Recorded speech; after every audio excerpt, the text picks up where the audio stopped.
일본은 전 세계에서 비판을 받고 있음에도 불구하고 여전히 일본은 도쿄올림픽을 개최하기 위해 꿋꿋하게 버티고 있습니다.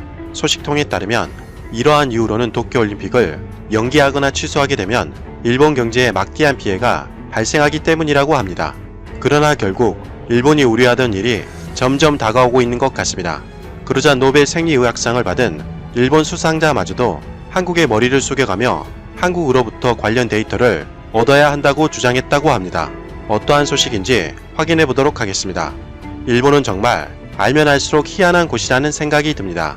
한국은 각 분야에서 묵묵히 열과 성의를 다하는 자원봉사자들과 한국 특유의 빨리빨리 문화와 놀라운 참신성 덕분에 드라이브 스루와 워킹 스루 시스템을 신속하게 개발해서 전 세계의 한 줄기의 빛처럼 이로움을 선사하고 있는 중입니다.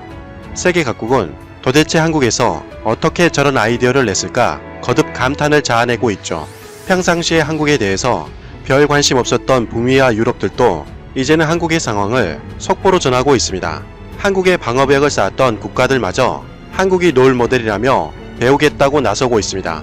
한국에서 시작된 드라이브 스루는 미국, 영국, 독일, 벨기에, 심지어 일본 등에서도 도입됐을 정도입니다. 그런데 한국과 달리 일본은 정반대의 태도를 취하고 있는 것 같습니다. 전 세계인들의 우려에도 불구하고 일본은 끝끝내 도쿄올림픽을 개최하려고 한 것이죠. 올림픽에 참여하기 위해서 4년간 구슬땀을 흘리며 준비하던 올림픽 선수들마저도 도쿄올림픽을 연기해야 한다고 목소리를 높였습니다. 상황이 심각해지자 영국 올림픽위원회는 선수들의 건강을 위해서 도쿄올림픽을 보이콧하겠다고 선언했습니다. 또한 호주와 캐나다, 뉴질랜드까지 도쿄올림픽 불참을 선언했습니다. 일본은 세계 각국과 비교해 판정자가 많이 나오지는 않았지만 불참을 선언하는 곳이 늘어난다는 것 자체가 세계 각국이 일본을 믿지 못하겠다는 방증이기도 합니다. 그럼에도 불구하고 아베 총리는 도쿄올림픽 강행을 다짐했었습니다. 아마도 올림픽에 관심 있는 분이라면 성화봉송에 대해서 한 번쯤은 들어보셨을 겁니다. 성화는 올림픽의 상징이라고 할 수 있습니다. 성화대에 불을 붙여 타오르게 한 후에 성화를 전달하는 일종의 의식입니다.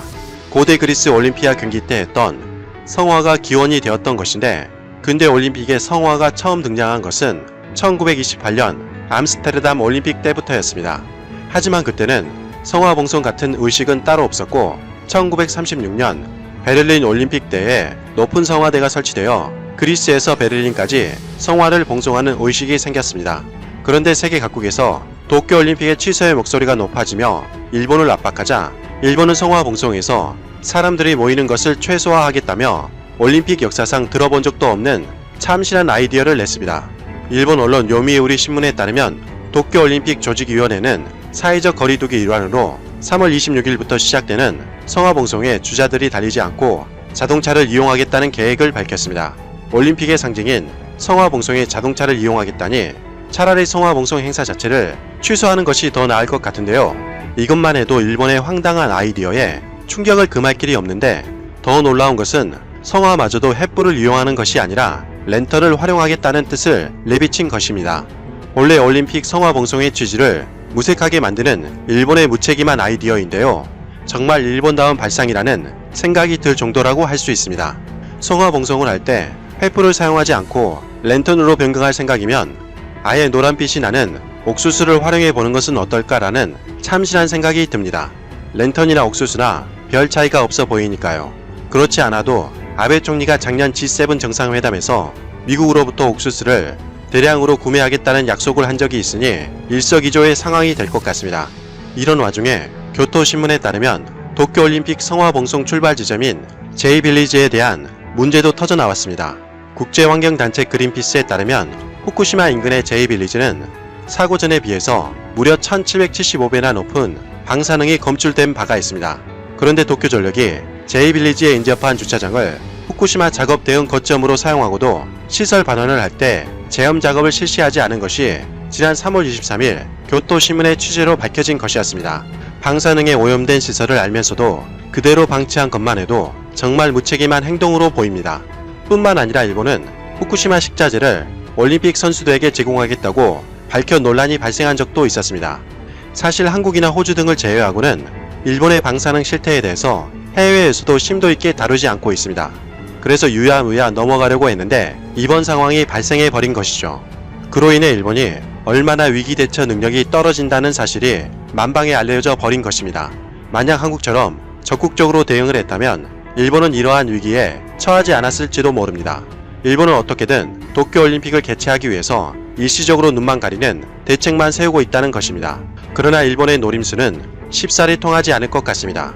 상황이 좋아지지 않자 도쿄올림픽을 강행하겠다던 아베 총리 역시 최근에는 입장이 변화된 모습을 보이고 있습니다. 아베 총리는 참의원 예산위원회에서 완전한 형태로 올림픽을 실시한다는 방침을 정하고 있다.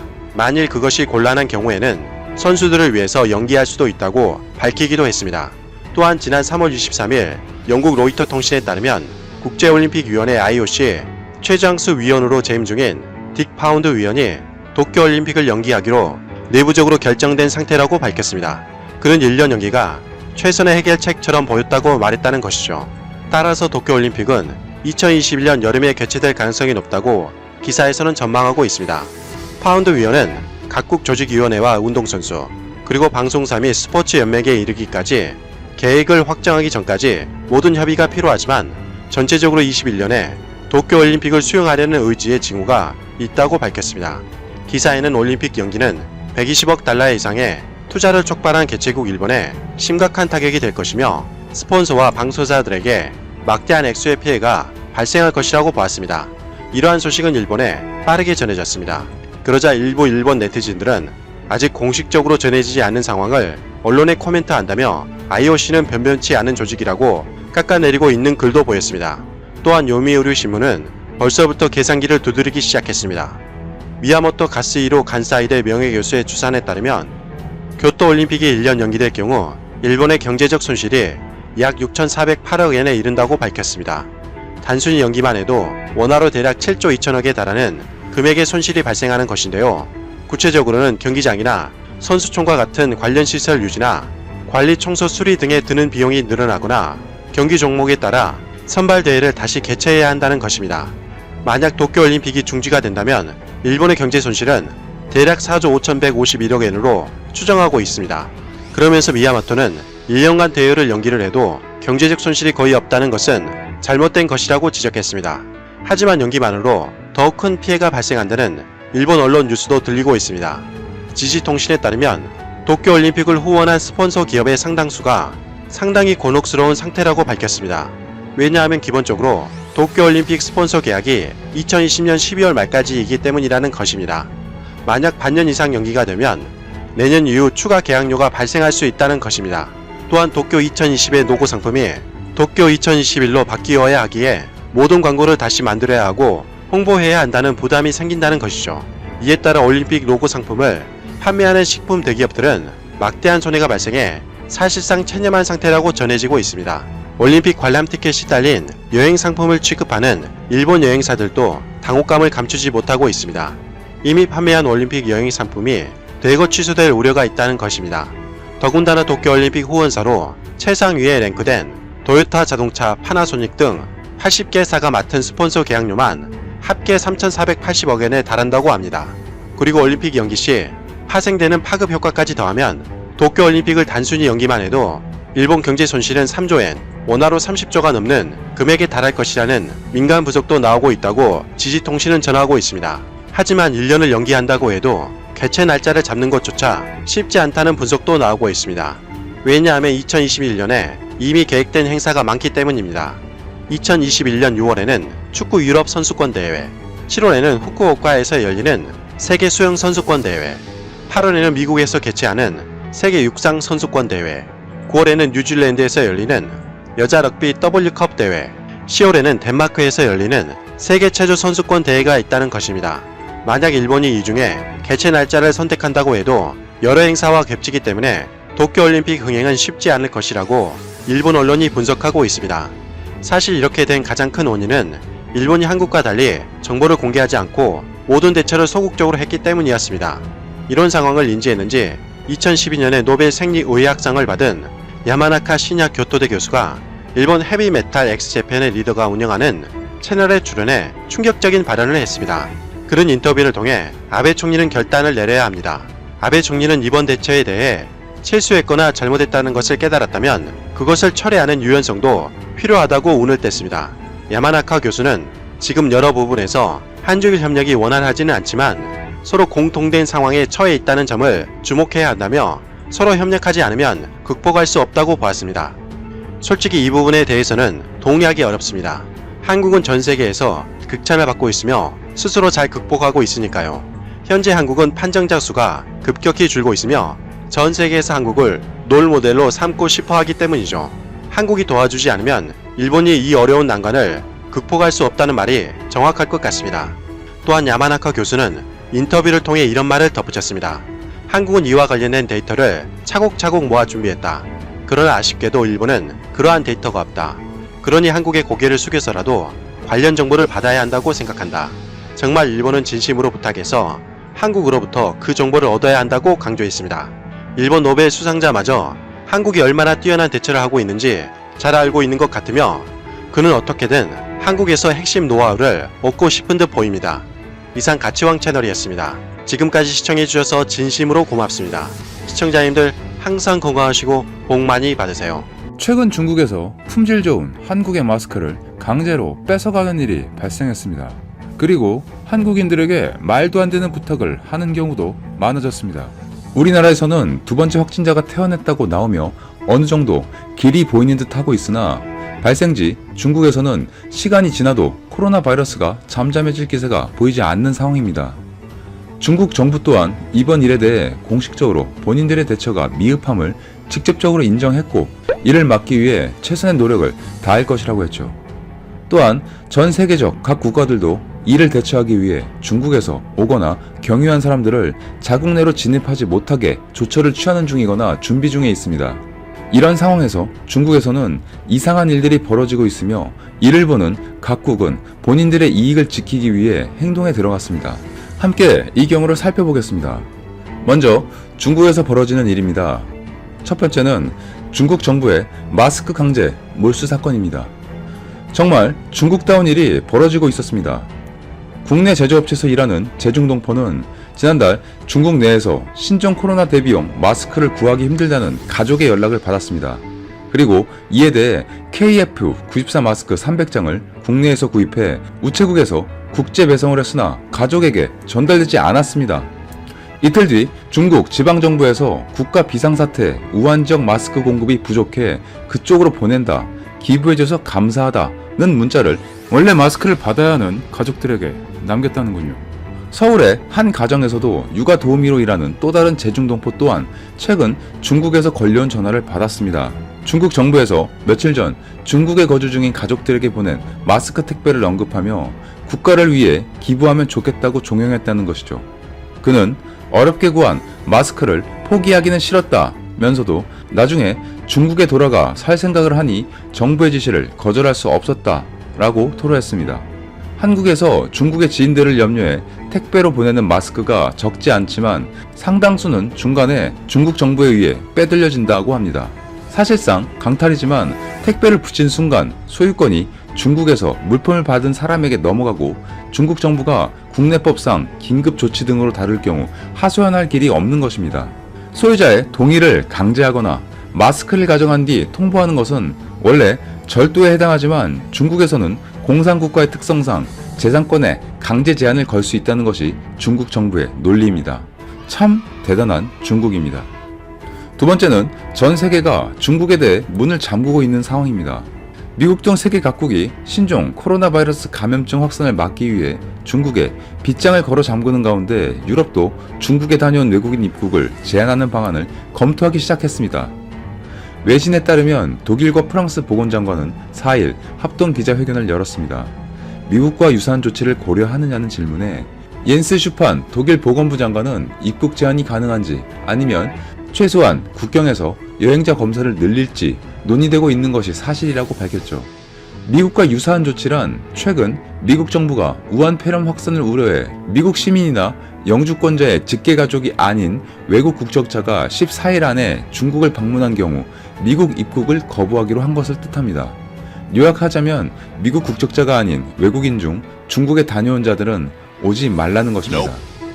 슈판 장관은 한 개 국가의 조치는 의미가 없다고도 말해 다른 유럽연합 회원국들이 입국 제한 조치에 동참할 가능성을 암시했습니다.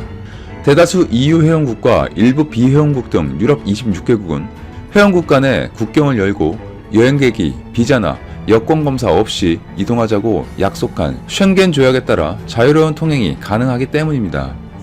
아네스 비쟁 프랑스 보건부 장관도 입국 제한이 EU 장관들의 의지 가운데 하나라며 쉔겐 지역에서 반드시 통일된 방침이 있어야 한다고 강조했죠.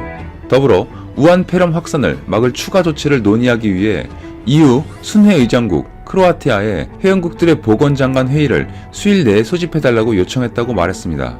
미국의 외국인 국적자 입국 금지 조치에 대해 중국 외교부장인 왕이는 미국이 중국의 위기를 노려 과잉 반응으로 공황을 조장한다고 비판하기도 했으나 전 세계에서 우한 폐렴 확진자가 늘어나는 지금 유럽도 점점 국경을 걸어 잠그고 우한 폐렴을 더 강하게 경계하고 있다고 보시면 됩니다. 이런 와중에 한국 정부는 중국에서 중국 전역에 대한 여행 경보를 여행 자제에서 철수 권고로 높인다고 발표했다가 검토 예정이라고 한 발 물러서면서 논란이 일고 있습니다. 한국의 여행 경보 단계는 여행 유의, 여행 자제, 철수 권고, 여행 금지 4단계로 나뉩니다. 정부는 정세, 치안, 상황, 재난, 테러, 전염병 등을 고려해 단계를 조정한다고 하는군요.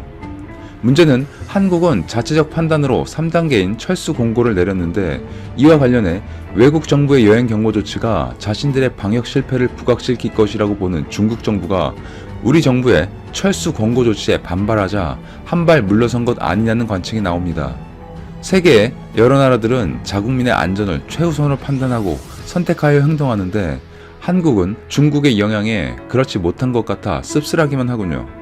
세 번째로 한국인 승무원들의 신종 코로나 발생 지역의 강제 투입 논란입니다. 중국 동방항공이 후베이성 등 신종 코로나 바이러스가 많이 확산된 지역에 한국인 승무원을 집중적으로 투입한다는 의심이 제기됐습니다. 중국인 승무원들도 꺼리는 위험 지역에 한국인 승무원을 보내고 있는 상황이라고 전했습니다. 제보한 승무원들은 입사 후 수년 동안 한 번도 중국 후베이성 지역을 비행한 적이 없는데 신종 코로나 바이러스가 확산된 지난해 12월부터 갑자기 우한을 비롯해 후베이성 지역 비행이 많아졌다고 했습니다. 한 승무원은 12월, 1월부터 갑자기 후베이성 쪽으로 배치가 많이 됐고 후베이성뿐만 아니라 중국 국내선에 많이 배치됐다고 했습니다. 최근 동방항공의 한국인 승무원들의 주요 비행 노선은 우한과 광저우, 쓰촨 등 신종 코로나 바이러스 발병 지역이거나 확진자가 많은 곳들이었는데 중국인 승무원들이 위험 지역 비행을 꺼려하자 한국인 승무원들을 투입했다는 설명입니다. 또 다른 승무원은 중국 현지에서 중국 승무원들도 광저우 비행이 뜨면 다들 안 가려고 병가를 앞다퉈서 쓴다고 말했습니다. 이런 상황은 현지 언어에 능통하지 않은 외국 국적 승무원을 국내선에 잘 투입하지 않는 항공사 관행에 비춰봐도 이례적인 상황입니다. 외국 국적 승무원 중에서도 유럽이나 일본 등 다른 국적 승무원들과 달리 유독 한국인 승무원만 중국 국내선 근무에 넣었다는 주장도 나오고 있습니다. 중국 동방항공은 한국인 승무원들의 반발과 비난 여론을 의식한 듯 단체 SNS 대화방을 통해 언론과 접촉하지 말라는 지시까지 내렸다고 합니다. 그리고 이를 어기고 코로나 바이러스 사태 관련해서 언론과 접촉했을 때는 법적 책임을 묻겠다는 식으로 공지가 올라왔다고 말했습니다. 이에 대한 해결보다는 회사가 오히려 엄포를 내린 상황이네요. 종합하자면 중국인 승무원들은 위험 지역에 안 가겠다고 하며 강하게 나오니 어쩔 수 없고 유럽이나 일본 승무원들은 잘못될 경우 국제적 문제로 부담스러우니 한국의 승무원들을 강제로 투입한 것으로 보입니다. 현재 동방항공 측은 이에 대해 아무런 해명을 하고 있지 않습니다. 하는 짓이 아주 가관입니다. 네 번째는 중국의 한 대형 디스플레이 업체의 한국 협내 업체들에 대한 코로나 갑질입니다. 신종 코로나 바이러스 감염증이 확산 중인데 공장 증설 기간을 당기기 위해 중국으로의 입국을 강요하고 있다는 것이죠.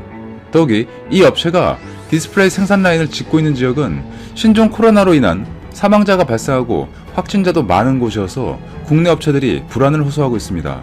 5일 관련 업계에 따르면 중국의 대형 디스플레이 업체인 HKC는 춘절 연휴 직후 한국 협력사에 중국으로의 입국을 강요하고 있는 것으로 나타났습니다.